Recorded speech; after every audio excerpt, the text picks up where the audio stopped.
الحمد لله وكفى وسلام على عباده الذين اصطفى أما بعد فأعوذ بالله من الشيطان الرجيم بسم الله الرحمن الرحيم يا بني آدم قد أنزلنا عليكم لباسا يواري سوآتكم وريشا سبحان ربك رب العزة عما يصفون وسلام على المرسلين والحمد لله رب العالمين اللهم صل على سيدنا ومولانا محمد وعلى آل سيدنا ومولانا محمد وبارك وسلم اللهم صل على سيدنا ومولانا محمد وعلى آل سيدنا ومولانا محمد وبارك وسلم اللهم صل على سيدنا ومولانا محمد وعلى آل سيدنا ومولانا محمد وبارك وسلم۔ لباس کے بارے میں گزشتہ اتوار کو کچھ بات ہوئی، کچھ انشاءاللہ آج ہوگی۔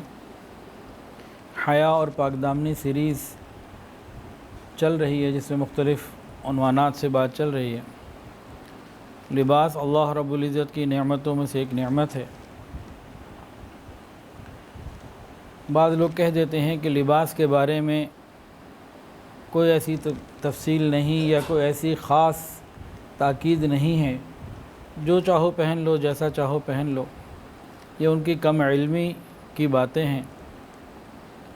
حضور پاک صلی اللہ علیہ وسلم نے لباس کے اوپر توجہ دی، لباس کے بارے میں تفصیلات بیان فرمائی ہیں۔ یہ عمامہ، یہ پگڑی، یہ بھی سنت ہے۔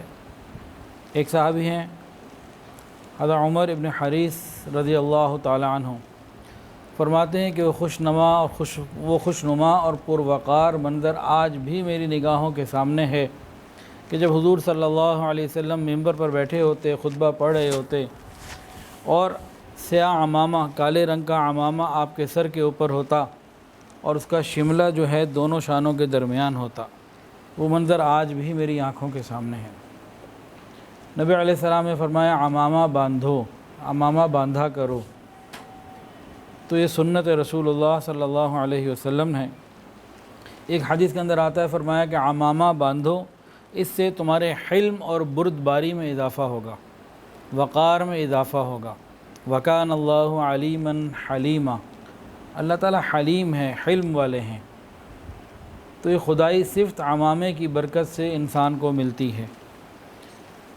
ایک حدیث کے اندر آتا ہے کہ ایک مرتبہ حضرت جبرائیل علیہ السلام نبی علیہ السلام کی خدمت میں جب تشریف لائے تو سیاہ رنگ کا عمامہ باندھے ہوئے تھے۔ غزوہ بدر اور حنین میں جب ملائکہ فرشتے آئے تو انہوں نے عمامے باندھے ہوئے تھے۔ تو حضور پاک صلی اللہ علیہ وسلم کی پیاری سنت ہے، لباس کا ایک حصہ ہے یہ۔ فرمایا کہ عمامہ عربوں کا تاج ہے، یہ ایک تاج کی مانند ہے۔ آج ہم یہ کپڑے کا بنا ہوا تاج استعمال کریں، انشاءاللہ اس کی برکت سے کل اللہ تعالی ہمیں بہت قیمتی تاج عطا فرمائیں گے قیامت کے دن۔ اور حضور پاک صلی اللہ علیہ وسلم نے ارشاد فرمایا، اللہ تعالی نے اس امت کا اکرام عمامے سے کیا ہے، یہ امت کی عزت ہے۔ ایک حدیث کے اندر آتا ہے عمامہ مومن کا وقار ہے۔ ایک موقع پہ نبی علیہ السلام نے حضرت علی رضی اللہ عنہ کو بلایا، عمامہ باندھا، شملہ پیچھے چھوڑ دیا اور فرمایا دیکھو اس طرح عمامہ باندھا کرو۔ اور عمامہ خاص کر کے فرمایا کہ اسلام کی نشانی ہے، اور آگے فرمایا مسلمان اور کافر کا امتیاز ہے۔ تو اتنی اہمیت والی چیز ہے۔ تو عمامہ باندھنا نبی کریم صلی اللہ علیہ وسلم کی سنت ہے۔ عیدین کے موقع پہ، سفر کے موقع پہ، حضر میں، جمعے میں آپ عمامہ باندھتے تھے، اور آپ کبھی کسی کو کسی علاقے کا بڑا بنا کے بھیجتے تو اس کو بھی عمامہ باندھ دیا کرتے۔ عمامہ سنت ہے تمام اوقات میں، لیکن اگر نماز میں انسان نے عمامہ پہنا ہوا ہو تو نماز کا ثواب بڑھ جاتا ہے۔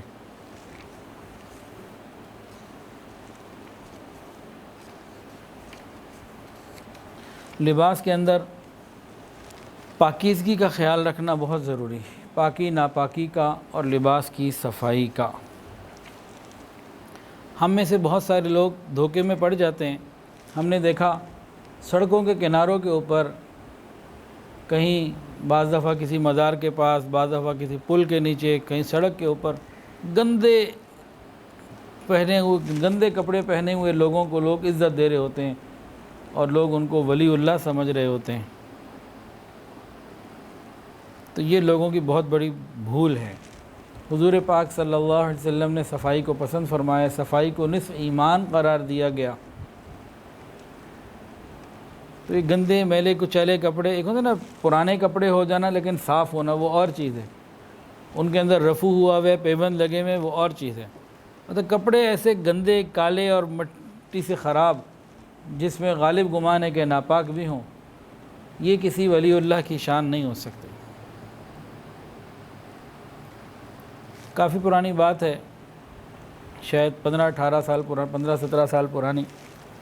یہ نیلا گنبد کے پاس ایک وہ ہے میڈیکل کالج، کیا نام ہے اس کا، بڑا مشہور، کنگ ایڈورڈ میڈیکل کالج جو ہے نا فوارے کے پاس۔ وہاں ایک شخص کھڑا تھا بالکل ننگا، گندا غلیظ قسم کا نظر آ رہا تھا، اور لوگ اس کو دیکھ کے جو ہے نا بڑی اس کی عزت کر رہے تھے۔ کسی نے کہہ دیا یہ اللہ کا ولی ہے۔ وہاں ایک عالم دین کھڑے ہوئے تھے، ان کا ولی کا مطلب معلوم ہے، ولی کہتے ہیں دوست کو۔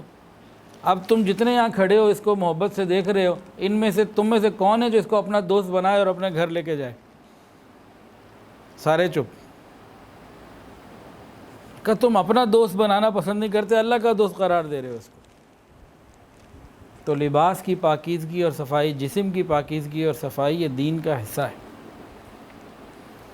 لباس کے بارے میں آتا ہے جب تک یہ پاک اور صاف ہے یہ ذکر کرتا رہتا ہے، جب یہ چند دن کے بعد میلا ہو جائے یا خدا نخواستہ ناپاک ہو جائے تو یہ فوراً ذکر کو چھوڑ دیتا ہے۔ آپ اس کا تجربہ کر کے دیکھ لیجئے، انسان نہائے دھوئے صاف ستھرا ہو جائے اور صاف ستھرے کپڑے پہنے، اس کی طبیعت کے اندر نیکی کی طرف رغبت بڑھتی ہے۔ پورا لباس ذکر کر رہا ہوتا ہے، ہمیں چاہے سنائی دے یا نہ دے۔ وَإِن مِّن شَيْءٍ إِلَّا يُسَبِّحُ بِحَمْدِهِ، ہر ایک چیز اللہ کی تسبیح بیان کرتی ہے، ہاں ہمیں سمجھ آئے نہ آئے وہ ایک الگ معاملہ ہے۔ تو ہمیں اس کی برکات ملتی ہیں۔ اب اگر اس لباس کو پہنے ہوئے 2-3 دن ہو گئے، وہ بہت میلا ہو گیا یا وہ لباس ناپاک ہو گیا، تو فوری طور پر وہ ذکر کرنا چھوڑ دیتا ہے۔ ہم اپنی طبیعت پہ اگر غور کریں تو وہ جو کیفیت تھی وہ ختم ہو جاتی۔ خاص طور سے جمعے کے دن یا روزانہ صبح کے وقت جب ہم نماز کے لیے یا تیاری کر کے نہا دھو کے صاف کپڑے پہنتے ہیں، اس وقت ہماری طبیعت میں نیکی کا رجحان زیادہ ہوتا۔ تو یہ بھی ایک فرق ہے، ہمیں محسوس ہو یا نہ ہو، بہرحال اس کو اگر ہم محسوس کریں گے تو یہ محسوس ہو بھی جائے گا۔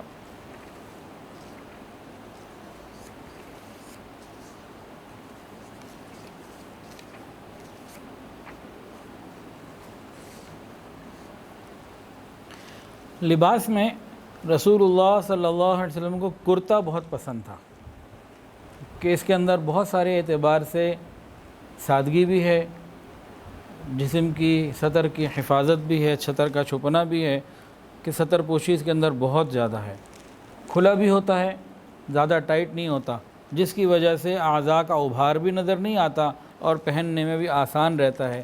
اگر انسان چادر پہنے، قمیض کے کرتے کے بجائے چادر کا استعمال کرے تو پھر اس میں بار بار چادر کے ہٹنے کا اور آگے پیچھے ہونے کا خدشہ رہتا ہے۔ تو کرتا جو ہے یہ بہت اعتبار سے مفید ہے اور حضور صلی اللہ علیہ وسلم کو پسند ہے۔ کرتے کے علاوہ نبی علیہ السلام نے جبہ بھی پہنا، تو جبہ پہننا یہ بھی مسنون ہے، سنت ہے۔ کرتے کے بعد، جبے کے بعد اب بات آ جاتی ہے شلوار کی اور تہبند کی، لنگی۔ لنگی کے بارے میں گزشتہ میں بات ہو چکی ہے کچھ، تو لنگی تہبند پہننا سنت ہے۔ نبی علیہ السلام نے، صحابہ نے کثرت سے اس کو پہنا، لیکن جب انسان پہنے تو آگے سے وہ جھکی ہوئی ہو نیچے کی طرف اور پیچھے سے اوپر اٹھی ہوئی ہو۔ ہمارا الٹا ہے بالکل، ہماری یہاں جب لنگی پہنی جاتی ہے تو آگے سے وہ اوپر ہوتی اور پیچھے سے نیچے ہوتی ہے، اور آگے سے نیچے اور پیچھے سے اوپر رہنے کا مطلب یہ ہے کہ دونوں طرف سے وہ ٹخنوں سے پھر بھی اوپر رہے، ٹخنے نہیں ڈھکے جانے چاہیے۔ یہ تو لنگی کی بات ہو گئی، یہ بھی سنت ہے۔ تاہم شلوار، اس کو رسول اللہ صلی اللہ علیہ وسلم نے پسند فرمایا ہے، اور بعض روایات میں یہ بھی ملتا ہے کہ حضرت ابراہیم علیہ السلام نے سب سے پہلے شلوار کو پہنا تھا۔ اور حضور صلی اللہ علیہ وسلم نے شلوار باقاعدہ خریدی ہے۔ استعمال کے بارے میں بہت زیادہ تفصیلات تو نہیں مل رہی، لیکن آپ نے خریدی ضرور ہے، اور خریدتا انسان پہننے کے لیے ہی ہے۔ اب ایک حدیث سنیے، ایک واقعہ، اس میں کئی باتیں سمجھ میں آئیں گی۔ حضرت ابو ہریرہ رضی اللہ تعالیٰ عنہ فرماتے ہیں کہ میں ایک مرتبہ جناب رسول کریم صلی اللہ علیہ وسلم کے ساتھ بازار گیا۔ آپ نے وہاں ایک شخص تھا جو کپڑے سیل کر رہا تھا، دکان تھی کہ کپڑے کی، آپ نے اس سے شلوار خریدی۔ وہاں کچھ لوگ اور بھی تھے جن کا ایسا کام تھا جو تول کے چیزیں لینے دینے کا، تو حضور صلی اللہ علیہ وسلم نے کسی کو فرمایا کہ بھئی دیکھو جھکتا تولا کرو۔ وہ نوجوان نبی علیہ السلام کو پہچانتا نہیں تھا، وہ دکاندار کہنے کہ کیسا کلام ہے، میں نے تو کبھی ایسی بات نہیں سنی کسی سے کہ جھکتا تولا کرو۔ سیدنا ابو ہریرہ رضی اللہ عنہ سن رہے تھے، کہنے لگے کیا کہہ رہے ہو تو، تمہیں نہیں معلوم کون ہے؟ یہ تمہارے نبی ہیں، تمہارا اس قسم کا قول بات تمہیں تباہ نہ کر دے۔ وہ ڈر گیا اور فوری طور پر آیا، معافی مانگنے لگا، نبی علیہ السلام کے ہاتھ کو چومنے لگا۔ آقا صلی اللہ علیہ وسلم نے اپنے مبارک ہاتھ کو پیچھے کر لیا، کہا یہ عجمی بادشاہوں کا طریقہ ہے، باقی اس کو یہ کہا کہ ہاں بھئی خیال کیا کرو اور جھکتا تولا کرو۔ وہ واپس چلا گیا۔ اب نبی علیہ السلام نے شلوار خریدی ہوئی تھی، اب چل رہے تھے، تو حضرت ابو ہریرہ نے پوچھا یا رسول اللہ، آپ شلوار خریدتے ہیں؟ آپ تو تہبند باندھتے ہیں، آپ شلوار خرید رہے ہیں؟ تو نبی علیہ السلام نے فرمایا کہ ہاں، مجھے اللہ رب العزت نے حکم دیا ہے سفر میں، حضر میں، دن میں، رات میں، گرمی میں، سردی میں، تمام حالات میں اپنے سطر کا خیال رکھوں۔ حضرت ابو ہریرہ نے کہا یا رسول اللہ مجھے پکڑا دیجئے، میں پکڑ لیتا ہوں۔ تو نبی علیہ السلام نے فرمایا کہ جس کا سامان ہے، جس نے خریدا، اسی کو زیادہ حق پہنچتا ہے، خود اپنا سامان اٹھائے۔ ہاں اگر کوئی کمزور ہے تو دوسرے مسلمانوں کو اس کی مدد کرنی چاہیے۔ اب ایک واقعہ ہے، اب اس میں کئی چیزیں نکلتی ہیں، میں آپ کو عرض کرتا ہوں اس کے سے خلاصہ کچھ۔ واقعہ کیا ہے، نبی علیہ السلام ایک صحابی کے ساتھ بازار گئے، بازار میں ایک پاجامہ خریدا اور ایک دکاندار کو نصیحت کی، اور صحابی جو ساتھ تھے انہوں نے خدمت کے لیے آفر بھی کی، اور ایک سوال بھی پوچھا کہ آپ تہبند پہنتے ہیں تو آج آپ شلوار خرید رہے ہیں، اور آپ نے اس کا جواب بھی دیا۔ یہ واقعہ سب ہم نے سن لیا تھا، اس کی میں نے سمری بیان کیا۔ اس میں مسائل کیا کیا ہیں؟ ایک بات، کوئی ضرورت کی چیز خریدنے کے لیے بازار جانا ہو تو یہ سنت ہے۔ بازار جانا مطلقاً حرام نہیں ہے، ضرورت کے لیے آپ نے جانا ہے، ضرورت پوری کی اور واپس آ جائیں تو اپنی ضرورت کے لیے چیز لینا یہ سنت ہے، جائز ہے۔ ایک بات ہو گئی۔ دوسری بات، نبی علیہ السلام نے کسی کو دیکھا، اس کو ایک نیکی کی ترغیب دے دی کہ بھئی جھکتا تولا کرو، جھکتا تولو گے برکت رہے گی، کم تولو گے ڈنڈی مارو گے تو برکت اٹھ جائے گی۔ اس کے بعد نبی علیہ السلام نے جب خرید لیا، جو ساتھی ساتھ تھے نا، انہوں نے خدمت کے لیے خود پیشکش کی کہ جی مجھے خدمت کا موقع دیجیے، میں آپ کی مدد کروں۔ تو حضور صلی اللہ علیہ وسلم نے بات کو واضح سمجھا دیا کہ بھئی جس نے خریدا ہے، جس کا سامان ہے، اس کو ہی چاہیے کہ وہ خود اٹھائے، ہاں اگر وہ کمزور ہے تو چلو اس کی آپ مدد کر لیں۔ یہ بات ہو گئی۔ اب یہاں پہ دو باتیں اور ہوئیں۔ یہ فقہا کا کام ہوتا ہے کہ ایک حدیث سے زندگی گزارنے کے اصول نکالنا۔ قیامت تک کے لیے امت نے زندگی زمین پہ گزارنی ہے، تو ان کے پاس نبی علیہ السلام کے طریقے، اصول و ضوابط آ جائیں۔ اب صحابی نے راستے میں کیا پوچھا، بڑے عزت سے، محبت سے، ادب سے، یا رسول اللہ آپ تو تہبند پہننے والے ہیں، تو آپ پاجامہ خرید رہے ہیں، شلوار خرید رہے ہیں۔ یہاں سے کیا نقطہ ملا کہ جب چھوٹے بڑوں کے ساتھ ہوں تو دین سیکھنے کے لیے، کوئی بات سیکھنے کے لیے ادب سے، محبت سے انسان پوچھ سکتا ہے، اس میں کوئی حرج کی بات نہیں، پوچھتے رہنا چاہیے تاکہ علم میں اضافہ ہو، تربیت ہوتی رہے۔ ہچکچانا نہیں چاہیے لیکن ادب کے ساتھ ہو۔ اور اگلی بات، جو بڑے ہیں ان کے لیے کیا کہ جب چھوٹوں نے کوئی بات پوچھی تو محبت کے ساتھ پوری بات سمجھانی چاہیے۔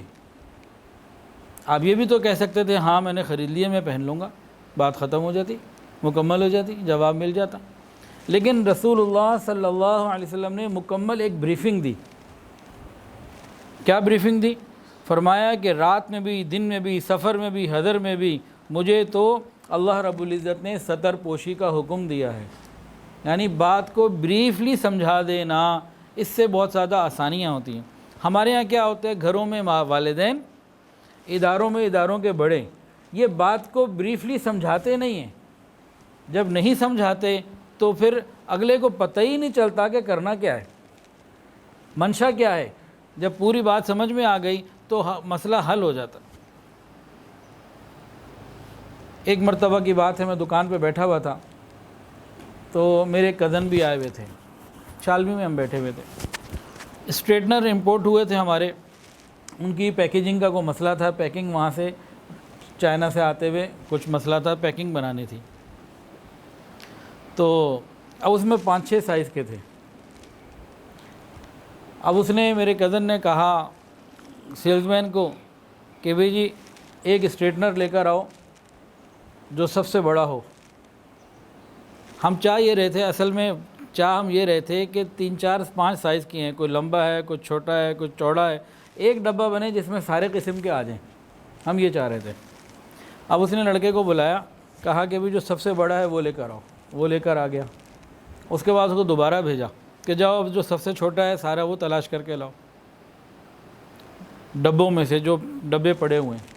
میں نے کہا بھی دیکھیں آپ اس پریکٹس کو ذرا 2 منٹ کے لیے رکیں۔ پھر اس لڑکے کو میں نے بلایا واپس، میں نے کہا بھی دیکھو مسئلہ ہمارے ساتھ یہ ہوا ہے، یہ ہمیں پیکنگ بنانی ہے، اس قسم کی ہمارے پاس چیزیں ہیں، اب آپ اس سارے کام کو دیکھتے ہوئے کوئی صرف 2 ڈبے ایسے لے کر آؤ، یا ایک جس میں سارا ہمارا کام ہو جائے۔ یہ بار بار چکر لگانا اور گودام جانا، دیکھنا، فلاں کرنا، اس کو چھوڑو، اس سارے مسئلے کو پوری طرح سمجھ لو، ہم چاہتے کیا ہے، مسئلہ کیا ہے، حل کیسے ہوگا۔ وہ ساری چیزیں ان کے سامنے رکھ دیں، وہ گیا اور تھوڑی دیر میں ایک ہی چیز لا کے ایسی دی جس سے کام پورا ہو گیا۔ تو کسی کو کوئی کام بتانا ہو تو تفصیل کے ساتھ اس کو بریف کر دیا جائے کہ بھئی ہماری، جیسے مثال دے رہے ہیں، ایک آدمی کو بھیج دیا، میں موضوع کہیں اور چلا جا رہا ہے، لیکن بہرحال یہ کیونکہ نبی علیہ السلام نے ایک سمجھایا بات، اسے ایک لنک نکالا، ہماری دن رات کی ضرورت کی بات ہے کہ بھائی جاؤ اور فلانی چیز لے آؤ، مثال کے طور پر امرود لے آؤ، سیب لے آؤ۔ اب ایک دفعہ کیا ہوا کہ سیب کوئی چیز منگوائی تو وہ شارٹ تھی مارکیٹ میں، منگوانے والے کو پتہ نہیں تھا، بہت مہنگی تھی، وہ پھر بھی لے آیا۔ کہ تمہیں کیوں لانے کی ضرورت تھی، ایک چیز 70-80 روپے کی تھی، 300 کی کیوں لے آئے؟ یہ آپ ہی نے تو کہا تھا لے آؤ، میں لے آیا۔ تو اگر ہم پہلے ہی بریف کر دیں کہ بھئی دیکھو یہ چیز مناسب قیمت کی ملے تو لے آؤ، یہ اپنی رینج بتا دیں کہ بھئی اس رینج میں لے آؤ، تو پہلے سے تفصیل بتا دینے میں آسانیاں زیادہ ہوتی ہیں۔ اور نبی علیہ الصلوۃ والسلام جب بھی بات کرتے تھے ابہام نہیں چھوڑتے تھے، بات کو واضح فرمایا کرتے تھے۔ تو یہ حدیث سے، سنت سے ہمیں چیزیں ملتی ہیں۔ سفید رنگ کے بارے میں حضور پاک صلی اللہ علیہ وسلم نے ارشاد فرمایا تمہارا بہترین لباس ہے اور سفید کپڑوں میں ہی اپنے مردوں کو دفن کیا کرو۔ فرمایا کہ سفید کپڑے پہنا کرو، یہ زیادہ خوشگوار اور پاکیزہ ہوتے ہیں، اپنے مردوں کی تدفین بھی اسی میں کیا کرو۔ اور ابن ماجہ کی ایک روایت میں بہت خوبصورت بات آقا علیہ السلام نے ارشاد فرمایا کہ سب سے بہتر لباس جس میں تم اللہ تعالیٰ سے ملاقات کرو گے اپنی قبروں میں مرنے کے بعد اور اپنی زندگیوں میں مساجد میں، وہ سفید رنگ کا لباس ہے۔ کہ مساجد میں جاتے ہوئے انسان سفید رنگ کا لباس پہنے، مسجد میں تو اللہ کا گھر ہے، تو اللہ کی ملاقات گویا ہو گئی، اور قبر میں بھی جانے کے لیے بھی سفید رنگ کا لباس۔ تو مساجد میں جانے کے لیے، نیک محفلوں میں جانے کے لیے، مسجد میں اللہ تعالیٰ سے ملاقات میں، عید میں، جمعے میں ہمیں سفید لباس کا اہتمام کرنا چاہیے۔ اور ایک حدیث کے اندر ہے کہ جنت کے بعض حصے جو ہیں اللہ نے سفید بنائیں، سفید رنگ اللہ تعالیٰ کو پسند ہے، لہذا تم بھی سفید لباس پہنا کرو۔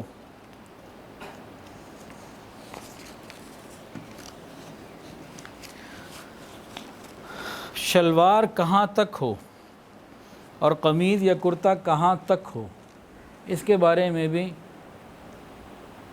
چند باتیں۔ انسان قمیض پہنے یا کرتا پہنے، یہ کوشش کرے کہ گھٹنوں سے ذرا خاصا نیچے آ جائے، جتنا بھی آدھی پنڈلی تک آ جائے تو بہت ہی اچھا، نہیں تو کم سے کم گھٹنوں سے نیچے نیچے رکھے، اس میں بہت زیادہ عافیت اور آسانی ہے۔ جس انسان کی قمیض یا کرتا گھٹنوں سے نیچے ہوتا ہے نا، اور وہ ہماری طرح جب چوکڑی مار کے بیٹھتا ہے، جیسے ہم میں سے کئی بیٹھے ہوئے ہیں، تو جن کی قمیض چھوٹی ہے نا، اب کیا ہوتا ہے کہ وہ پردہ پورا نہیں ہوتا، معیوب لگ رہا ہوتا ہے، اور جن کی قمیض گھٹنوں سے نیچے جا رہی ہے وہ جب بیٹھتے ہیں تو پورا اس کو کور کر لیتے ہیں، تو اندر جھانک نہیں پڑتی اور اندر آسانی رہتی. اس کا خیال کرنا چاہیے. اور عام طور سے تو یہ کپڑا الگ سے، اس طرح کے الگ سے کپڑا رکھنا یہ بھی سنت ہے اور علماء کا طریقہ ہے کہ جب انسان بیٹھے تو اس طریقے سے بیٹھے کہ مکمل پردہ رہے، کوئی چیز اس طرح سے غیر ضروری طور سے جھانکی نہ جا رہی ہو. پھر اسی طرح جب قمیض ہماری لمبی ہے، گھٹنوں سے نیچے جا رہی ہے، اب کیا ہوگا؟ اب ہم جب سجدے میں جائیں گے نا، ہم سجدے میں ہیں، اب پیچھے سے دیکھنے والا وہ بھی پردہ رہے گا. چھوٹی قمیض ہوگی اور سجدے میں چلے گئے، اب جو ہے نا وہ اس کا معاملہ اتنا اچھا نہیں رہے گا، پاکیزہ نہیں رہے گا. تو قمیض کو کوشش کر کے ہمیں ٹخنوں سے، گھٹنوں سے تو نیچے ہی رکھنا چاہیے، جتنا بھی آسانی سے نیچے لے جائیں تو قمیض ایسی ہونی چاہیے، لیکن گھٹنوں سے نیچے نہیں ہونی چاہیے. جبہ ہو یا قمیض، جو اوپر سے چیز آ رہی ہے وہ ٹخنوں تک نہیں جانی چاہیے. گھٹنوں سے نیچے ہو، زیادہ نیچے لے جائیں، لیکن اتنی نیچے نہ چلی جائے کہ خدا نخواستہ اسے ٹخنے ڈھکنے لگ جائیں. جو جسم سے اوپر سے لباس نیچے آ رہا ہے اس سے ٹخنے ڈھکنا منع ہے. جو جسم کے اوپر سے آ رہا ہے نیچے، مطلب جو میں غلط کہہ گیا، وہ لباس جو اوپر سے آ رہا ہے، قمیض ہے، شلوار ہے، پینٹ ہے، تہبند ہے، کرتا ہے، جبہ ہے، جو اوپر سے نیچے جا رہے ہیں اس سے ٹخنے ڈھکنا منع ہے. لیکن اگر کوئی پاؤں کے نیچے سے آ رہا ہے، جیسے موزہ ہے، اس سے اگر ٹخنے ڈھک جائیں، جوتا ہے اس سے ٹخنے ڈھک جائیں، اس کی ممانعت نہیں ہے، وہ ٹھیک ہے. تو شلوار سے، قمیض سے، ان چیزوں سے ٹخنوں کو ڈھکنا منع. تو قمیض کے بارے میں کیا ہے؟ کھلی ڈولی ہو اور نیچے تک جائے اور گھٹنوں سے نیچے تک جائے. تو جب ہم بیٹھیں گے کسی بھی پوزیشن پہ، 2 زانو بیٹھے ہیں، 4 زانو بیٹھے ہیں، سجدے میں جائیں، تو تمام صورتوں میں ہمارے پاس ایک بہت روم رہتا ہے، آسانی رہتی ہے، اور کوئی جھانکی وغیرہ نہیں پڑتی، سب بہت اچھا رہتا ہے. یہ پاکیزگی کا اور حیا کا ایک طریقہ ہے. اور جتنی قمیض ہم اونچی کرتے چلے جائیں گے، شارٹ ہوگی، چھوٹی ہوگی، اتنا ہی معاملہ ہمارا خراب ہوتا چلا جائے گا. اب اگلی بات شلوار کی. شلوار کیسی ہونی چاہیے، کس طریقے کی ہونی چاہیے؟ نبی علیہ الصلوۃ والسلام نے کیا فرمایا ہے؟ شلوار ہو یا پینٹ، تہبند ہو یا اس طرح کا کوئی ٹراؤزر، کچھ بھی ہو، تمام صورتوں میں مردوں کے لیے وہ ٹخنوں سے اوپر رہنا چاہیے. صرف نماز کے لیے نہیں، تمام صورتوں میں ٹخنے مردوں کے ٹخنے مردوں کے کھلے رہنے چاہیے، ننگے رہنے چاہیے، عورتوں کے ڈھکے رہنے چاہیے. اور مردوں کو منع کیا عورتوں کی مشابہت سے، عورتوں کو منع کیا مردوں کی مشابہت سے. تو اس کا بہت زیادہ خیال رکھنے کی ضرورت. پھر شلوار کیسی ہو؟ سب سے بہترین طریقہ تو یہ ہے کہ شلوار سلوائی ہی ایسی جائے، چھوٹے سائز کی، کہ ٹخنے ڈھکنے کا اس میں امکان ہی پیدا نہ ہو کہ جی نماز کے لیے اڑسنے لگیں، یہ کر رہے ہیں، وہ کر رہے ہیں. اس میں تو جانے کی ضرورت ہی نہیں ہے. ہو ہی اتنی چھوٹی ہے کہ ٹخنے ہمیشہ ہی ننگے رہیں. تو اس کا خیال کرنے کی ضرورت ہے. اور شلوار بھی کھلی ہو، جسم کے اعضاء ظاہر نہ ہو. اور کہاں سے کہاں تک باندھ سکتے ہیں شلوار، تہبند، ان چیزوں کا حکم کیا ہے؟ صحابہ کی ترتیب کیا ہے؟ نبی علیہ السلام کی سنت کیا ہے؟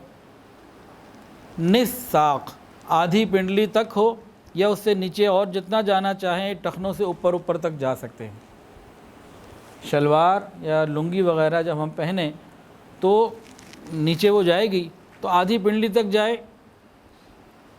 یا پھر اس سے تھوڑا اور نیچے آ کے، لیکن ٹخنوں سے اوپر رہے، ٹخنا نہ ڈھکنے پائے. یہ تمام قسم کے لباس میں ضروری ہے. اب جو پینٹ والے حضرات ہیں وہ بھی اس کا خیال کریں. قیامت کے دن نبی علیہ السلام نے فرمایا اللہ تعالیٰ اس شخص کو محبت کی نگاہ سے نہیں دیکھیں گے جو ٹخنے ڈھکتا ہوگا، مرد. اور ایک حدیث کے اندر فرمایا کہ نبی علیہ السلام نے بتایا کہ ٹخنوں سے نیچے جو تہبند ہوگی، جسم کا وہ حصہ جو ٹخنے سے نیچے ڈھکا ہوا ہے مرد کا، یا شلوار کے نیچے یا پینٹ وغیرہ کے نیچے ڈھکا ہوا ہے، وہ جہنم میں جلایا جائے گا۔ پھر ایک جگہ فرمائے تکبر کی علامت ہے، صحابہ کو خاص ایک صحابی تھے غالباً ابو سفیان ابن حریث نام تھا غالباً، ان کو منع کیا کہ بھئی ایسے مت کرو، ٹخنوں کو مت ڈھکو۔ اب کوئی یہ کہ جی میرے اندر تکبر نہیں ہے اس لیے میں ڈھکتا ہوں، بھئی نبی علیہ السلام نے تو اپنے صحابی کو بھی منع کیا کہ مت کرو، کیا ان کے اندر تکبر تھا؟ نبی علیہ السلام نے منع فرما دیا تو ہمیں اب اس میں لاجکس نکالنے کی ضرورت نہیں۔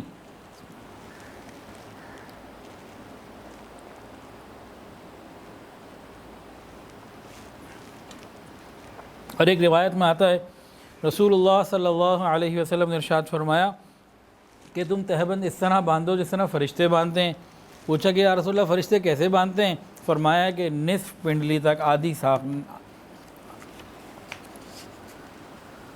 تو نصف پنڈلی تک تو ذرا مشکل کام ہے، لیکن ہم چلو ٹخنے بہرحال ننگے رہیں، اس کا خیال رکھیں۔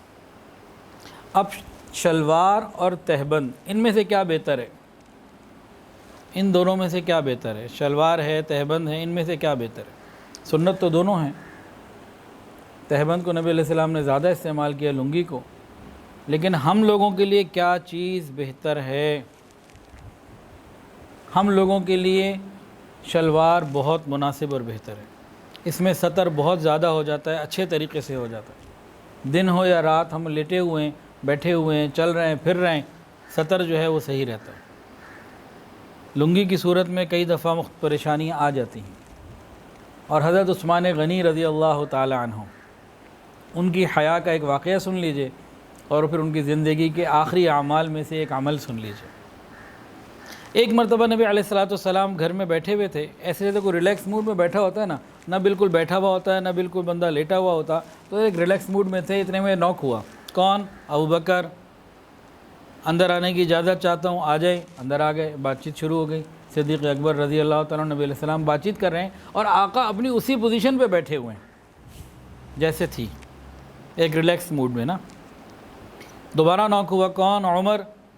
اندر آنے کی اجازت چاہتا ہوں، اجازت مل گئی۔ اب نبی علیہ السلام، صدیق اکبر اور حضرت عمر فاروق رضی اللہ تعالیٰ عنہما یہ آپس میں بیٹھ کے گفت و شنید ہو رہی ہے، بات چیت چل رہی ہے، محفل چل رہی ہے۔ پھر نوک ہوا۔ کون؟ عثمان۔ اب ان کو فوراً اجازت نہیں دی گئی، بلکہ نبی علیہ السلام بیٹھے۔ آپ جس وقت بیٹھے ہوئے تھے نا، تو آپ کا جو کپڑا تھا وہ تھوڑا سا آدھی پنڈلی کے قریب تھا، ذرا اوپر ہو گیا ہوا تھا، تھوڑا سا آگے، گھٹنوں سے نیچے نیچے ہی وہ ذرا اوپر ہو گیا تھا۔ آپ نے پہلے اس لباس کی پوزیشن کو ٹھیک کیا، اپنی پوزیشن کو بھی، آپ بیٹھے، پھر ان کو بلایا، اجازت دی، اب اندر آ جاؤ۔ پھر وہ اندر آئے۔ نبی علیہ السلام جس پوزیشن پہ تھے اسی پوزیشن پہ رہے۔ ایک صحابی ابو بکر آئے، دوسرے حضرت عمر آئے، آپ اسی پوزیشن پہ رہے، جیسے لباس تھا، جو جہاں تک تھا، جس طرح تھا، جو پوزیشن تھی، ساری وہی رہی۔ اب حضرت عثمان جب تشریف لائے تو آپ نے پہلے اس کو تھوڑا سا اور آگے کور کر لیا، پھر ان کو بلایا۔ خیر، یہ سب جب چلے گئے اجازت لے کے، تو امی عائشہ نے پوچھا، یا رسول اللہ یہ کیا معاملہ؟ میرے والد آئے، عمر آئے، آپ اسی طرح تھے، عثمان آنے سے پہلے آپ نے یہ معاملہ جو ہوا، یہ کیا وجہ ہے؟ آقا صلی اللہ علیہ وسلم نے ارشاد فرمایا، عائشہ، جس سے اللہ کے فرشتے حیا کرتے ہوں، کیا میں اس سے حیا نہ کروں؟ حضرت عثمان غنی رضی اللہ تعالیٰ عنہ بھی لنگی جو تہمد ہے اسی کا زیادہ خیال کیا کرتے تھے، استعمال کیا کرتے تھے، لیکن جو ان کا آخری دن تھا، 40 دن پیاسے رہے۔ 40 دن تک امت نے، جو وہاں پہ کچھ لوگ آ گئے تھے، پانی نہیں پینے دیا۔ مدینہ کے مسلمانوں کے درمیان اور حضرت عثمان کے گھر کے درمیان وہ جو تھے بدماش قسم کے لوگ، وہ آ کے کھڑے ہو گئے تھے۔ ان کو نبی علیہ السلام کی زیارت ہوئی، نبی علیہ السلام نے ان کو واضح فرما دیا تھا، آج افطاری آپ نے ہمارے ساتھ کرنی ہے۔ تو ان کو یقین ہو گیا تھا کہ آج میری شہادت کا دن ہے، یہ باغی اندر آئیں گے اور یہ مجھے شہید کر دیں گے۔ تو آپ نے کیا کیا؟ آپ نے اس دن باقاعدہ شلوار پہنی۔ کیوں پہنی؟ کہ پاک دامنی اور حیا اور ستر کا خیال اس میں زیادہ ہے، کہ انسان اپنے کنٹرول میں اپنی چیزوں کو لیے ہوئے چلتا ہے تو ٹھیک ہے، لیکن اب دشمن نے حملہ کرنا ہے تو انسان کا جسم زمین پہ بھی گر سکتا ہے، کچھ بھی ہو سکتا ہے، تو آپ نے باقاعدہ شلوار پہنی۔ تو ہمیں بھی چاہیے کہ ہم شلوار کا استعمال زیادہ رکھیں۔ پینٹ اگر پہننی ہے تو بھئی جو چیزیں ہیں کہ اعضاء ظاہر نہ ہوں، کو ٹخنے کھلے رہیں، تو ٹھیک ہے، کیا کہہ سکتے ہیں، کسی درجے میں اس کی گنجائش ہوگی۔ میرے علم میں تو اتنی نہیں ہے، لیکن بہرحال بہتر یہی ہے کہ جو علماء صلحاء کا لباس ہے پھر اس کی کوشش انسان کر لے۔ لباس کے اندر مشابہت، کفار سے، گناہ گاروں سے، بے حیاؤں سے، بے دینوں سے، یہ سب کی سب منع ہے۔ اس کا بہت زیادہ خیال رکھنے کی ضرورت ہے، اور انسان کے ظاہر کا اس کے باطن پر اثر پڑتا ہے۔ لباس کا ہمارے جسم کے اوپر اثر پڑتا ہے۔ آپ علماء کا لباس پہن لیں، پاکیزہ لباس پہن لیں، اس سے کیا ہوگا؟ اندر خیر پیدا ہوگی، اس لباس کے اثرات آئیں گے۔ اور اگر آپ کفار کا لباس پہن لیں، بے حیاؤں کا لباس پہن لیں، اس سے کیا ہوگا؟ اس سے وہی کیفیت پیدا ہوگی جن لوگوں کا وہ لباس ہے۔ اس کا بڑا تعلق ہے۔ اب اس کی ایک آسان سادہ مثال دیکھیں، افغانستان کے اوپر طالبان کی حکومت آ گئی، تو مجھے اطلاع جو واٹس ایپ پہ آ رہی ہے، اس طرح سے ایک رپورٹ میں کو دیکھا میں نے کہ جی وہاں پہ لوگوں نے فوری طور پر برقعے پہن لیے، عورتوں نے، بلکہ یہ بھی دیکھا رپورٹوں میں، خبروں میں جو واٹس ایپ پر آ رہی ہیں کہ جی مختلف دنیا کے جو میڈیا کے لوگ تھے نا، مستورات، ان عورتوں کی بات ہو رہی ہے، انہوں نے بھی بغیر کسی کے کہے برقعے پہن لیے۔ اب معلوم نہیں وہ مسلمان بھی ہیں کہ نہیں، چلو غیر مسلم ہیں تو انہوں نے بھی پہن لیے۔ یہ اثرات ہوتے ہیں۔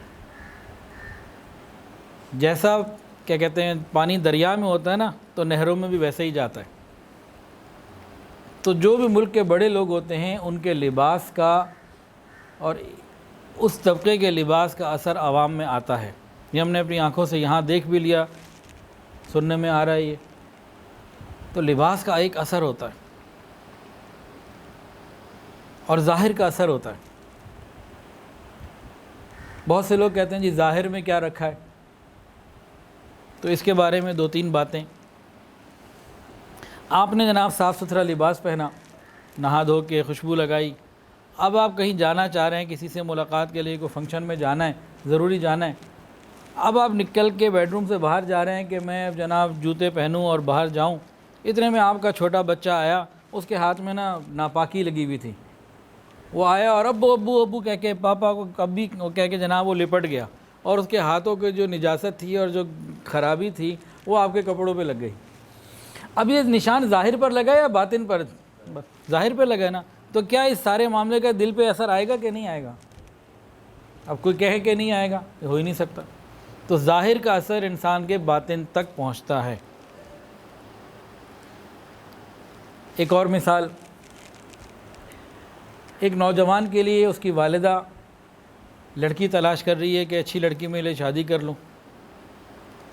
اب ایک جگہ وہ گئی، لڑکی نظر آئی، اچھی تھی، پڑھی لکھی تھی، سمجھدار تھی، سلیقہ بھی تھا، ساری چیزیں اس کے اندر جو اس کو چاہیے تھی موجود تھی، لیکن اس کا یہ کان کٹا ہوا تھا تھوڑا سا، باقی سب ٹھیک، دوسرا کان بھی ٹھیک، سارا کچھ، ایک کان ہی کٹا ہوا تھا۔ اب اس نے آ کے اپنے بیٹے کو کہا، بیٹا ساری چیزیں بالکل ٹھیک ہیں، گھر بھی اچھا چلا سکتی ہے، تمہیں بھی خوش رکھے گی، سارا کچھ ٹھیک ہے، خاندان بھی اچھا ہے، اچھے لوگ ہیں، بس ایک یہ تھوڑا سا مسئلہ ہے۔ اب بتائیں کیا ہوگا؟ کہیں جی مجھے نہیں چاہیے۔ اکثر لوگ منع کر دیں گے، ذرا سا کان کٹا ہوا ہو وہ نہیں چاہیے، پر کٹے ہوئے ہوں تو کوئی بات نہیں۔ بھائی کان کا اصل کام کیا ہے؟ سننا، اس کی سنوائی ٹھیک ہے، لیکن ظاہر کا اثر ہو گیا نا، یہ ہوتا ہے۔ تیسری مثال لے لیجئے، یہ ان لوگوں کے لیے جو کہتے ہیں ظاہر کا اثر کیا ہوتا ہے، ظاہر سے کیا ہوتا ہے جی؟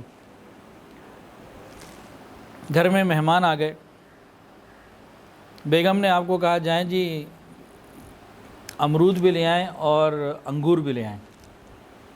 اب آپ کے اندر ہے کہ میں نے انگور بھی لینے اور امرود بھی لینے۔ اب وہاں گئے، آپ نے خرید لیے، اتنے میں وہاں اس کے پاس سیب بڑے اچھے رکھے ہوئے تھے، اور کیلے بھی تھے۔ دکاندار نے کہا بہت اچھے ہیں، آپ ذرا یہ کیلے بھی لے لیں اور سیب بھی لے لیں، بڑے میں آپ کو مناسب قیمت پہ بھی دے دوں گا اور بڑے اچھے ہیں، یہ بھی لے لیں۔ اب آپ نے ادھر دیکھا تو دیکھا کہ سیب کا ظاہر میں کچھ فرق ہے، اور جو کیلا ہے نا اس کے چھلکے میں کچھ تھوڑا سا اوپر سے نشان سا لگ رہا ہے، داغی لگ رہا ہے۔ اب وہ دکاندار کہہ رہے دیکھو بھئی اس کے آپ کیلے کے اوپر پہ نہ جاؤ، اندر سے بالکل صاف ہے، اب چیک کر لو، اندر سے کوئی مسئلہ نہیں ہے، باہر سے ذرا نشان لوڈنگ ان لوڈنگ میں آ گیا اور کوئی مسئلہ نہیں ہے۔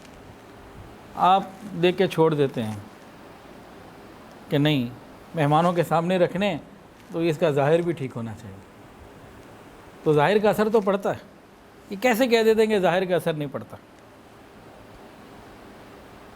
ایک اور مثال حدیث رسول اللہ صلی اللہ علیہ وسلم سے، نبی علیہ الصلوۃ والسلام نے ارشاد فرمایا اپنی صفوں کو سیدھا رکھا کرو، بالکل برابر ساتھ ساتھ کھڑے ہو اور سیدھے کھڑے ہو، آگے پیچھے مت ہونا، اور آپ اس کا خاص اہتمام کرتے تھے کہ صف بالکل سیدھی بنے۔ فرمایا اگر تم صفوں کو ٹیڑھا کر دو گے اللہ تمہارے دلوں کو ٹیڑھا کر دے گا۔ یہ ظاہری چیز ہے نا، دل ٹیڑھا ہونا تو باطنی چیز ہے، تو ظاہر کا اثر باطن پر آتا ہے۔ امامہ کے بارے میں ابھی ہم تھوڑی دیر پہلے حدیث سن چکے ہیں کہ تم یہ باندھا کرو، پگڑی کو امامہ کو باندھا کرو، تمہارے اندر بردباری اور حلم پیدا ہو جائے گا۔ تو ظاہر کا اثر دل میں پیدا ہو گیا نا، اعمال میں پیدا ہو گیا، تو ظاہر کا اثر ہوتا ہے۔ تو ہم اپنا ظاہر ایسا بنائیں کہ قیامت کے دن ہم اسی ظاہر کو لے کے کن سے ملنا چاہتے ہیں وہ خوش ہو جائے۔ قیامت کے دن ہم کس سے ملاقات چاہتے ہیں، شفاعت کن کی چاہتے ہیں، آب کوثر کا پیالہ کن کے ہاتھوں سے پینا چاہتے ہیں، تو بھئی ظاہر بھی تو ایسا ہو کہ جب ملاقات ہو تو آقا خوش ہو جائیں۔ تو اس کے اوپر، ان باتوں کے اوپر ہمیں فکر کرنے کی ضرورت ہے۔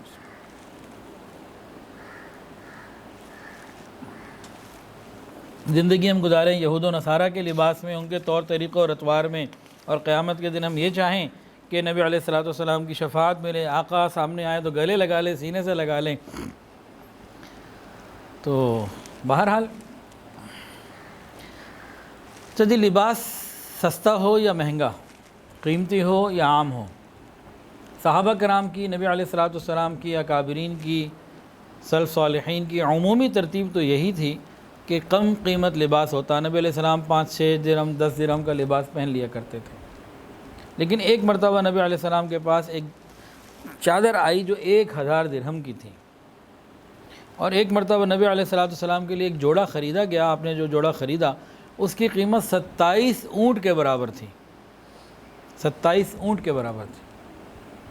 تو نبی علیہ الصلوۃ والسلام نے کبھی کبھی قیمتی لباس بھی پہنا ہے۔ اس میں کئی باتیں آ جاتی ہیں۔ امت کے امیر لوگوں کے لیے ایک گنجائش کا راستہ نکل گیا،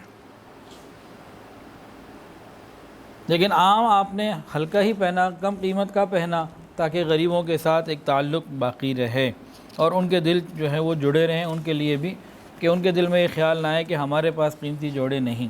تو یہ بھی ایک چیز تھی۔ اور نبی کریم صلی اللہ علیہ وسلم وفود کے آنے کے وقت قیمتی لباس پہنتے، عیدین اور جمعے میں قیمتی پہنتے۔ ایک ہوتا ہے نیا لباس پہننا اور ایک ہوتا ہے قیمتی پہننا، دونوں میں فرق ہے۔ ہمارے ایک چیز چل پڑی ہے ہر عید پہ نیا لباس سلوانا، یہ بات حدیث میں تو نہیں ہے، موجود کپڑوں میں جو بہتر ہوتا وہ پہن لیتے ہیں۔ تاہم عید کے لیے نیا لباس سلوانا منع بھی نہیں ہے، لیکن وہ کوئی فرض یا واجب یا عید کا حصہ بھی نہیں ہے۔ حضرت حسن رضی اللہ تعالیٰ عنہ نواسے رسول، آپ کی مبارک عادت یہ تھی کہ نماز کے وقت اپنا سب سے قیمتی لباس پہنتے تھے۔ جب نماز پڑھنے لگتے تو لباس میں جو سب سے اچھا لباس ہوتا وہ پہنتے۔ ویسے اس میں خیال آ رہا ہے انسان نے دن میں 5 نمازیں پڑھنی ہیں تو قیمتی لباس نماز کے لیے پہنے تو قیمتی لباس ٹھیک ہو گیا نا، لیکن وہ کیا کرتے جو موجود کپڑوں میں جو سب سے بہتر ہوتا نماز کے لیے خاص اہتمام کرتے۔ حضرت امام اعظم امام ابو حنیفہ رحمۃ اللہ علیہ نے ایک مرتبہ ایک ایسا لباس پہنا، چادر پہنی جس کی قیمت 400 اشرفیاں تھیں۔ اتنی قیمتی پوشاک آپ نے استعمال فرمائی ہے، لیکن یہ کیوں ہوتا تھا؟ اللہ تعالیٰ کی نعمت کے اظہار کے لیے۔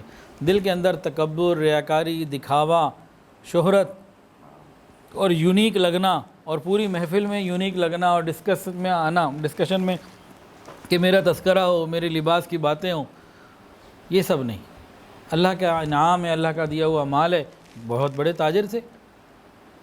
اس کے علاوہ امام مالک رحمۃ اللہ علیہ، امام دار الہجرہ، رسول اللہ صلی اللہ علیہ وسلم سے خصوصی محبت کو، ان کے بہت سارے واقعات ہیں ان کے۔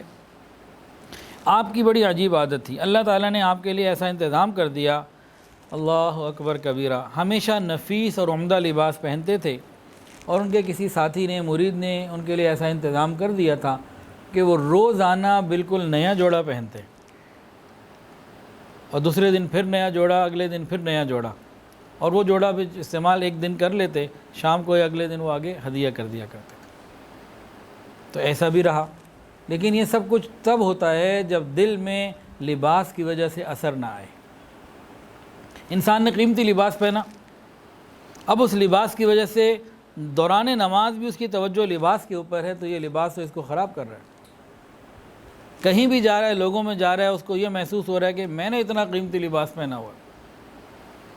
اور امام غزالی رحمۃ اللہ علیہ نے احیاء العلوم میں ایک عجیب بات لکھی ہے، فرماتے ہیں کہ بعض مرتبہ انسان بہت قیمتی لباس پہنتا ہے، لیکن وہ ہوتا قیمتی ہے، دیکھنے میں قیمتی نظر نہیں آتا۔ کئی ایسے لباس بھی ہوتے ہیں کہ انسان قیمتی لباس خرید کے، بہت قیمتی لباس، اور قیمتی وہ ایسا کہ دیکھنے میں عام لگ رہا اور ہو وہ قیمتی، اور یہ اسی احساس کے ساتھ چل رہا ہے کہ میں نے تو بڑا قیمتی لباس پہنا ہوا ہے اور میں تو کوئی چیز ہوں۔ ان کا یہ چیز بھی ٹھیک نہیں ہے کہ قیمتی لباس انسان پہنے تو اللہ رب العزت کی نعمت کے اظہار کے طور پر پہنے، اور اللہ تعالیٰ کے شکرانے کی نعمت کے اعتبار سے پہنے۔ ایک نیک خاتون تھیں، وہ بہت اللہ کے قریب تھیں۔ ان کا ایک عمل کتابوں میں لکھا ہے، ایک اللہ والی تھیں، رات کو جب خاوند گھر آ جاتے تو خاوند سے ملاقات، بات چیت، کام کاج، جو بھی کھانا پینا، سارے معاملات ہو جاتے۔ خاوند نے ملاقات رات کو کرنی ہوتی، جو بھی ہوتا، خاوند کی جب ساری چیزوں سے وہ فارغ ہو جاتی تو ان کا آخری عمل یہ ہوتا تھا کہ وہ اپنے پاس جو بہترین لباس ہوتا تھا اس کو پہن کر تہجد کی نماز پڑھا کرتے تھے۔ اور عورتوں کے لیے قیمتی لباس کی جہاں تک بات ہے وہ یہی ہے کہ بھئی اپنے خاوند کے لیے اچھے سے اچھا، قیمتی سے قیمتی لباس، خوبصورت سے خوبصورت لباس، نفیس لباس وہ پہنیں، پارٹیوں میں جانے کے بجائے شوہر کو خوش کرنے کی فکر کریں۔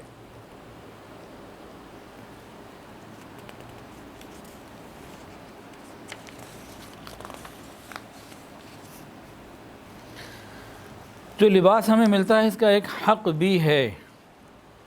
نبی کریم صلی اللہ علیہ وسلم نے ارشاد فرمایا، جو انسان اپنا پرانا لباس اتار دے اور کسی مسکین کو صدقہ کر دے، وہ زندگی اور موت کے ہر حال میں اللہ تعالیٰ کی ذمہ داری میں آ گیا۔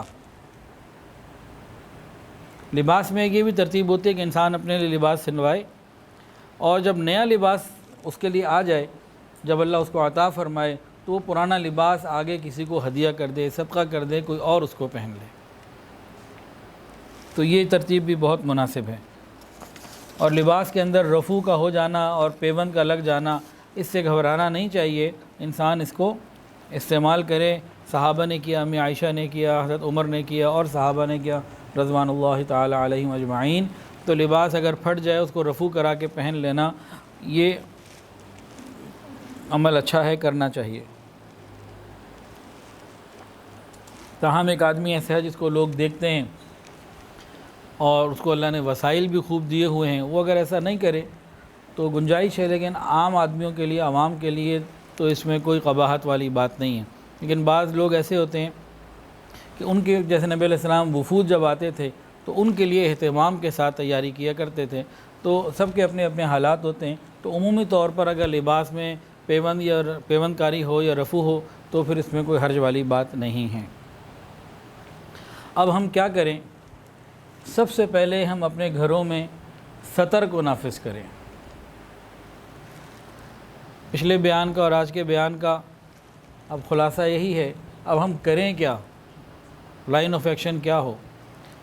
ہم سب سے پہلے اپنے گھروں میں سطر کا رواج عام کریں۔ سطر ایک الگ چیز ہے، حجاب ایک الگ چیز ہے۔ حجاب ہوتا ہے غیر محرم سے، ستر ہوتا ہے محرم سے۔ مردوں کا ستر کیا ہے کہ ادھر سے ناف کو چھپائیں، نیچے سے گھٹنوں کو چھپائیں، ان کا ستر ہو گیا۔ عورتوں کا ستر کیا ہے؟ سارا جسم ان کا ستر ہے، چہرہ، دونوں ہاتھ کلائی تک اور دونوں پاؤں ٹخنوں تک، یہ 5 حصوں کے علاوہ ان کا پورا جسم ستر ہے۔ تو ہم گھر میں اپنی بچیوں کو، اپنی ماؤں کو، بہنوں کو، عورتوں کو، بیٹیوں کو اس ستر والے لباس پہ تو پہلے درجے میں لے کر آئیں، کم سے کم ستر تو پورا ہو۔ یہ سلیو لیس، ہاف سلیو اور کھلا سینہ اور اس طرح کی چیزیں، ان سے اپنے آپ کو، ہم اپنے گھروں کو پاک کریں۔ اس اسٹیج کے اوپر تو ہم فوری طور پر آنے کی فکر کریں۔ اور دوسرا یہ کہہ رہے ہیں کہ گھر میں جو غیر محرم بچے بچیاں، کزنز آپس میں جمع ہوتے ہیں، خوش گپیاں لگتی ہیں، لطیفے ہوتے ہیں، باتیں ہوتی ہیں اور کھانے پینے ہوتے ہیں، اس چیز سے بھی اپنے ماحول کو پاک کریں۔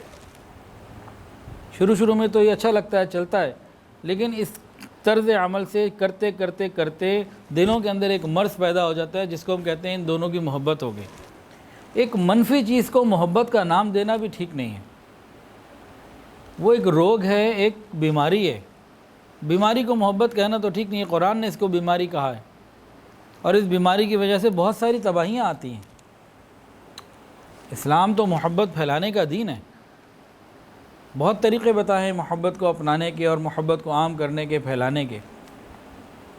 اب یہ نوجوان لڑکے لڑکی، ان کے آپس میں کوئی تعلق ہوا، رابطہ ہوا، اس رابطے کو محبت کہنا یہ انتہائی ظلم ہے،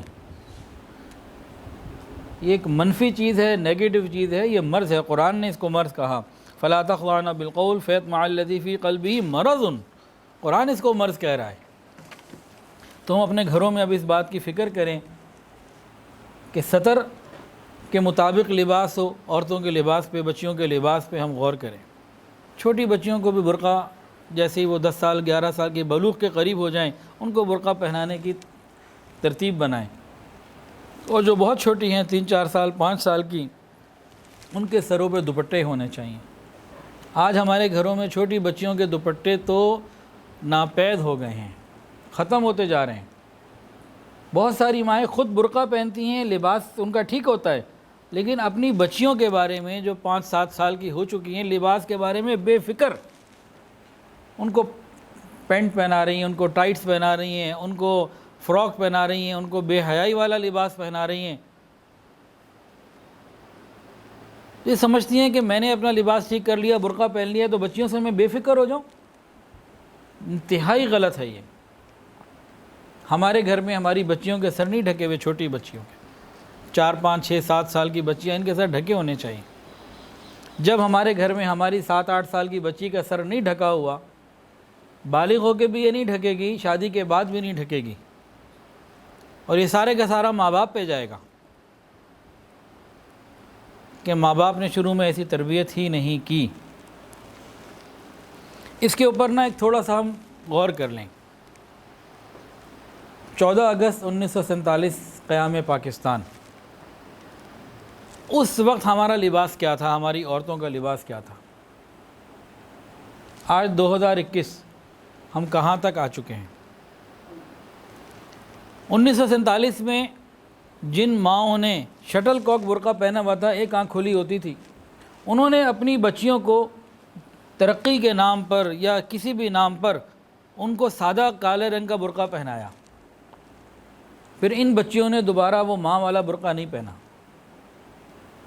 پھر جن بچیوں نے کالا برقع پہنا، انہوں نے پھر آگے جا کے اپنی بچیوں کو خالی بڑی چادر پہنائی، اور جس بچی کو اس کی ماں نے برقع نہیں پہنایا، خود برقع پہنا اور اس کو بڑی چادر پہنائی، پھر اس نے بڑے ہو کے کبھی برقع نہیں پہنا۔ پھر ان میں سے کتنوں نے کیا کیا، اپنی بچیوں کو خالی دوپٹے پر لے آئیں، خود بڑی چادر پہنتی رہیں اور اپنی نسل کو آگے دوپٹے پہ لے آئیں۔ اب یہ دوپٹے والی نسل جب بڑی ہوئی تو اس نے پھر چادر نہیں پہنی، اس نے برقع نہیں پہنا، یہ شٹل کاک پہ واپس نہیں گئی، اس نے برقعے کو وی بنا لیا، گلے میں لٹکا لیا اگلی نسل کے لیے۔ اس نے اپنی بچیوں کو دوپٹہ، دوپٹہ نہیں آگے پہنایا بلکہ دوپٹہ وہ گلے پہ آ گیا، سر سے اتر گیا، خالی گلے پر آ گیا یا گلے سے بھی غائب ہو گیا۔ اب یہ جو نوجوان نسل ہماری بچیاں بغیر دوپٹے کے پروان چڑھ رہی ہیں اور اوپر جا رہی ہیں، عمریں اوپر جا رہی ہیں، یہ اپنی بچیوں کو کیا پہنائیں گی؟ شٹل کاک برقع گیا، کالا برقع گیا، بڑی چادر گئی، اور نارمل دوپٹہ گیا، وی آیا، وی دوپٹہ وہ بھی گیا۔ اب تو دوپٹے تو مصیبت لگتی ہے، پہاڑ لگتا ہے۔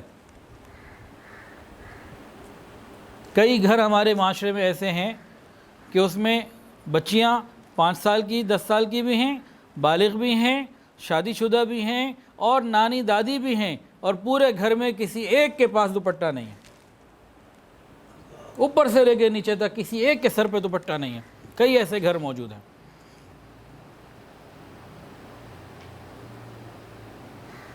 اب 1947 سے ہم یہاں تک پہنچے، اور 50 سال بعد ہمارا لباس کیا ہوگا؟ جو ہم اپنی چھوٹی بچیوں کو پہنا رہے ہیں وہی بالغ ہو کے انہوں نے پہننا ہے۔ پہلے اپنی بچیوں کو قمیص شلوار پہناتے تھے، انہوں نے قمیص شلوار پہنی، اس کے بعد بہت سے لوگوں نے پینٹ پہنانی شروع کر دی بچیوں کو، وہ بچیاں بڑی ہو کے پینٹ پہن رہی ہیں۔ آپ کالج یونیورسٹیز میں چلے جائیے، بے بہا پینٹ آپ کو ملے گی، ابھی عام ہوتی چلی جا رہی ہے۔ اب آگے منی اسکرٹ کیوں نہیں آئے گی؟ اسکرٹ کیوں نہیں آئے گی؟ منی اسکرٹ کیوں نہیں آئے گی؟ کہ ہم نے راستہ ہی بے حیائی کا لے لیا۔ اب آج ہم اپنی بچیوں کو کیا پہنا رہے ہیں؟ ان کی ٹانگیں ننگی، ان کی بعض دفعہ تھائز ننگی، ان کے سینے ننگے، یا ان کی کمر ننگی، یا ان کی یہ سلیو لیس چل رہا سلسلہ، دوپٹہ تو دور کی بات چلی گئی۔ اب ان بچیوں نے بڑے ہو کے کیا پہننا ہے؟ اس کا ذمہ دار کون ہے؟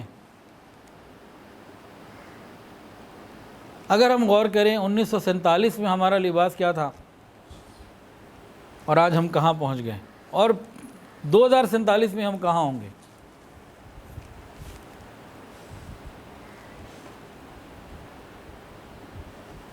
اس کے آگے بند ہمیں ہی باندھنا ہے، اس کی فکر کرنی ہے۔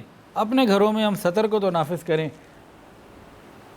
پھر آگے اللہ تعالیٰ خیر کا معاملہ فرمائیں گے۔ آج بہت ساری جگہوں پہ مسلمان عورتوں کو پردے کے اوپر تنقید کا نشانہ بنایا جاتا ہے، یا پردے کو تنقید کا نشانہ بنایا جاتا ہے۔ عیسائیوں کا ایک نزدیک ایک مقدس شہر ہے ویٹیکن سٹی اسٹیٹ، وہاں داخلے سے پہلے ایک بورڈ لگا ہوا ہے کہ یہاں لباس پہن کے، صحیح لباس پہن کے داخل ہو سکتے ہیں۔ جو لباس آپ لوگ بیچ پہ پہنتے ہیں وہ لباس پہن کے آپ ویٹیکن سٹی اسٹیٹ میں نہیں گھوم سکتے۔ یہ آج بھی قانون ہے، آج کی بات کر رہا ہوں، پرانی بات نہیں۔ پھر جن کو وہ ہولی پیپلز کہتے ہیں، جو ان کے مقدس لوگ ہیں، کیتھولک ننز ہیں، اسی طرح یہودیوں کے اندر جو ان کے دینی لوگ ہیں، آج بھی وہ سارے کے سارے ان کا لباس ڈھیلا ہوگا، پورا ہوگا۔ اور بعض تو یہودی عورتوں کا اتنا سخت پردہ ہوتا ہے کہ حیرت ہوتی ہے کہ یہ تو کسی دیندار مسلمان اور تقوی والے گھرانے سے لگ رہی ہے۔ ایسا عورتوں نے، یہودی عورتوں نے پردہ کیا ہوتا ہے، اور یہ ساری تصویریں آپ کو انٹرنیٹ سے مل جائیں گی۔ جنہیں لوگ ہولی پیپل کہتے ہیں، ان کو ڈاٹرز آف میری بھی کہا جاتا ہے، تو وہاں یہ لباس آج بھی موجود ہے۔ تو معلوم یہ ہوا کہ پردے کی اہمیت یا لباس کی پاکیزگی، حیا، یہ ہر دین میں رہا ہے اور موجود ہے۔ اب دین والے اس پر عمل نہ کریں وہ ایک الگ بات ہے، لیکن دین کی بنیادوں میں حیا موجود ہے۔ تو ہمیں اس کے لیے فکر کرنی ہے، اپنے گھر کے ماحول کو پاکیزہ بنانا اور رکھنا، یہ ہماری ذمہ داری ہے۔ یہ لباس کیا ہے؟ یہ لباس اللہ رب العزت کی ایک نعمت ہے۔ قیامت کا دن ہوگا، سمجھانے کے لیے ایک مثال دے رہا ہوں۔ قیامت کا دن ہوگا، اللہ رب العزت بندے کو کھڑا کریں گے، پوچھیں گے میرے بندے، میں نے تمہیں لباس کی نعمت دنیا میں دی تھی، بتاؤ تم نے اس نعمت کے ساتھ کیا کیا؟ کھڑا ہوگا، کہے گا یا اللہ، میں نے تو یہود و نصارہ جیسا لباس پہنا، میرا لباس تو ٹھیک نہیں تھا، ثابت ہو گیا۔ جب یہ ثابت ہو جائے گا کہ اس کا لباس ٹھیک نہیں تھا، پھر کیا ہوگا؟ اس کو بھی لباس تو دیا جائے گا، لیکن سرابیلہم من قطران، جہنم کے اندر گندک کا لباس پہنا کے پھینک دیا جائے گا۔ من تشبہ بقوم فہو منہم، جو جس کے ساتھ مشابہت اختیار کرے گا انہی کے ساتھ جوڑ دیا جائے گا۔ ایک بندہ اور کھڑا کیا جائے گا، ہاں بھئی تمہیں نعمت دی تھی، لباس کی کیا حق ادا کیا؟ کہے گا یا اللہ میں نے تو سنت کے مطابق لباس پہنا، میں نے تو حیا اور پاکیزگی کا لباس پہنا۔ عورت ہوگی کہے گی میں نے تو جس نام پہ میرا نام تھا، میرا نام فاطمہ، خدیجہ، عائشہ، رقیہ، خنسہ، حفصہ، عاتقہ، زینب، مریم، صحابیات کے ناموں کے اوپر میرے نام تھے، تو میں نے وہی لباس پہنا جو ان کا تھا، اس حساب سے میں نے پاکیزگی کا خیال کیا۔ لباس کے اندر میں نے بے حیائی سے اپنے آپ کو بچایا۔ جب یہ بات ثابت ہو جائے گی، اعمال نامے ہیں، باقی بہت ساری اور چیزیں ہیں، جب ثابت ہو جائے گا ہاں جو کہا صحیح کہا، اب کیا ہوگا؟ اس مرد کو جنت کے ریشمی لباس عطا کیے جائیں گے، اور اس عورت کو کہا جائے گا جنت کے اندر جب یہ پہنچے گی تمہاری مرضی کا لباس جب چاہو، جتنے چاہو، جیسے چاہو پہنو۔ یہ اپنی مرضی کے لباس پہنے گی جو بے حد قیمتی ہوں گے، ایک ایک لباس میں 70 ہزار شیڈز بھی ہوں گے۔ اب یہ میچنگ کی بڑی شیدائی ہوتی ہیں، 5-7 رنگ میچ کر لے زیادہ سے زیادہ، تو وہاں ان کی ہر خواہش پوری کی جائے گی۔ یہاں ان عورتوں کی خواہش ہوتی ہے کہ ایک دفعہ ایک لباس جو پہنا آئندہ وہ نہ پہنو، یہ خواہش بھی ان کی وہاں پوری کر دی جائے گی۔ یہاں لباس پہننے کے بعد استری کرنا پڑتا ہے، وہ پرانا ہو جاتا ہے، اس کے ساتھ اور معاملات ہوتے ہیں، وہاں یہ سب کچھ نہیں ہوگا۔ تو لباس سے متعلق مردوں کی اور عورتوں کی تمام ضروریات اور خواہشات کو اللہ رب العزت جنت میں پورا کر دیں گے۔ کب؟ جب ہم نے دنیا میں لباس کو سنت کے مطابق پہنا ہوگا اور پہنایا ہوگا۔ اس کی ہمیں فکر کرنے کی ضرورت ہے، اپنی بچیوں کا لباس بہت زیادہ فکر کرنے کی ضرورت ہے۔ یہ جو بات کی نا ہم نے حکمرانوں کے لباس سے یا بڑے لوگوں کے لباس سے اثر آتا ہے، اس کو ایک چیز میں نے غور کی تھی۔ میں 2016 کہہ رہا ہوں، تقریباً 2008 میں ترکی گیا تھا، اور اس کے بعد بھی گیا، لیکن پہلی دفعہ غالباً 2008 میں گیا۔ جب وہاں گیا ہوں تو توپ کاپی میوزیم ہے، اس میوزیم کو دیکھا تو وہاں بہت ساری چیزیں تھیں، رسول اللہ صلی اللہ علیہ وسلم کے بہت سارے استعمال کی چیزیں موجود تھیں، صحابہ کی تلواریں موجود تھیں، حضرت موسیٰ علیہ السلام کا وہ عصا جس کا قرآن پاک میں ذکر ہے وہ موجود تھا، بہت ساری ایسے تبرکات کی چیزیں تھیں۔ تو اس سیکشن کو بھی دیکھا الحمدللہ۔ پھر وہاں دیکھتے دیکھتے سلطنت عثمانیہ کے بادشاہوں کے لباس بھی ایک جگہ ڈسپلے تھے، اور وہاں حضرت حسن رضی اللہ عنہ کا لباس اور حضرت فاطمہ رضی اللہ عنہ کا لباس بھی رکھا ہوا تھا۔ اور سلطنت عثمانیہ کے بادشاہ جو تھے، جو خلفاء گزرے، ان کے لباس بھی جگہ جگہ ایک انہوں نے بنایا ہوا تھا، وہ تھے۔ تو میں نے وہاں دیکھا حضرت فاطمہ کا لباس موٹا بھی تھا اور کھلا بھی تھا، وہ اگر کوئی پہن لے جسم نظر آنا یا جسم کے اعضاء نظر آنا ممکن ہی نہیں، انٹرنیٹ پہ وہ تصویریں ملتی ہیں۔ اسی طرح حضرت حسن رضی اللہ عنہ کا جو لباس تھا وہ بھی کھلا تھا۔ جب ان خلفائے یہ جو عثمانی خلفاء کے لباس دیکھے نا، تو میں نے جو اس وقت دیکھا، اور وہیں پہ ہمارے پورا پیناسونک کا ایک گروپ تھا، پیناسونک والے، میٹسوشیٹا والے یہ لے گئے تھے، تو پورے پاکستان کے لوگ تھے جو ان کے ڈیلرز تھے جنہوں نے وہ ٹارگٹس وغیرہ کیے تھے، تو میٹسوشیٹا والے لے گئے تھے، وہاں سے گئے۔ وہاں پہ جتنے لوگ موجود تھے نا اس وقت اس سیکشن میں میرے ساتھ گروپ کے سب کاروباری لوگ تھے، کوئی شاگرد یا مرید اس وقت میرے ساتھ نہیں تھے۔ تو اسی وقت میں نے ان کو، اللہ نے دل میں ڈالا، اسی وقت پوائنٹ آؤٹ کیا۔ کیا چیز؟ میں نے کہا جی یہ جو میں نے ان لباسوں میں دیکھا ہے خلفائے عثمانی خلفاء کے لباس میں فرق، آپ غور کریں کیا تھا وہ؟ 15ویں صدی کے خلفاء کا لباس نسبتاً سادگی پہ تھا۔ 16ویں، 17ویں، 18ویں، 19ویں صدی آئی، ہر صدی میں آگے آگے چلتے جائیں تو کہیں پہ پھول بننے شروع ہو گئے، کہیں پہ ڈیزائن آنے شروع ہو گئے، پھر آگے ان کے رنگ بھی بدلنے شروع ہو گئے۔ پہلے رنگ بھی سادہ تھے، لباس بھی سادہ تھا، پھول بوٹے نہیں بنے ہوئے تھے، آگے جا کے وہ گلابی رنگ کے بھی ہونے لگے اور چمکیلے بھی ہونے لگے اور سنہری رنگ کے بھی، اور خوب اس میں ڈیزائننگ ہوئی بھی۔ اور جو 20ویں صدی کے شروع کے لباس تھے وہ پینٹ شرٹ تھی۔ خلافت عثمانیہ کے زوال کے اسباب بہت سارے ہیں، یہ نہیں کہ اسی پوائنٹ کو میں پکڑ کے ذکر کروں گا جی یہی زیادہ اہم ہے، لیکن وہاں سے معلوم ہوا کہ جب تک حکمرانوں کا لباس خلافت عثمانیہ کے سنت کے قریب ترین تھا، عزت تھی، جیسے جیسے عیاشی میں اور اب جیسے جیسے سہولت میں اور ان چیزوں میں آتے آتے اور آخر میں بالکل ہی غیروں کا لباس ہو گیا۔ آج بھی وہاں ڈسپلے ہیں، کوئی اگر ترکی جائے تو کاپی میوزیم وہاں جا کے دیکھ لے، استنبول میں 15ویں اور 16ویں صدی کے خلفاء کا لباس بھی اور 20ویں صدی کے خلفاء کا لباس بھی جو وہاں ڈسپلے ہے۔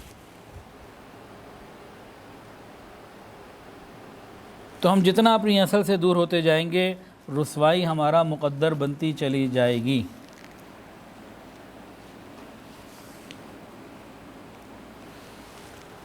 قرآن مجید کی ایک آیت ہے، مجھے تو لگتا ہے کہ ہمارے پاکستان کے حالات کے مطابق ہے یہ۔ ویسے تو اللہ تعالیٰ نے ایک بستی تھی کوئی کہیں پہ، اس کی مثال بیان کی ہے، لگتا ایسا ہے کہ ہمارے حالات سے متعلق ہے۔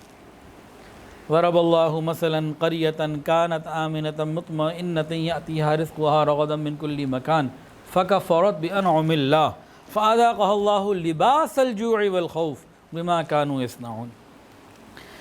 ضرب اللہ مثلا قریہ، اللہ تعالیٰ مثال بیان کرتے ہیں کہ ایسی بستی کی کانت آمنۃ مطمئنہ، کانت آمنۃ مطمئنہ، امن بھی تھا اطمینان بھی تھا، اندر کا بھی سکون تھا اور باہر بھی سکون تھا، دونوں چیزیں تھیں، امن بھی ان کو ملا ہوا تھا، اطمینان بھی ان کو ملا ہوا تھا۔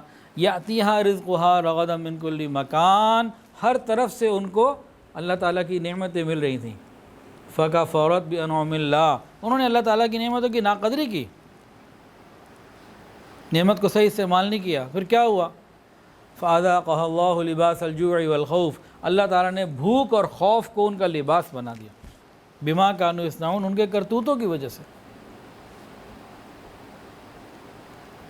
پاکستان کو اللہ نے بہت نعمتیں دی ہیں، لیکن ہم نے ان نعمتوں کو چونکہ اچھے طریقے سے استعمال نہیں کیا، ناشکری کی، تو اللہ تعالیٰ نے ہمیں بھوک اور خوف کے لباس میں جکڑ دیا ہوا۔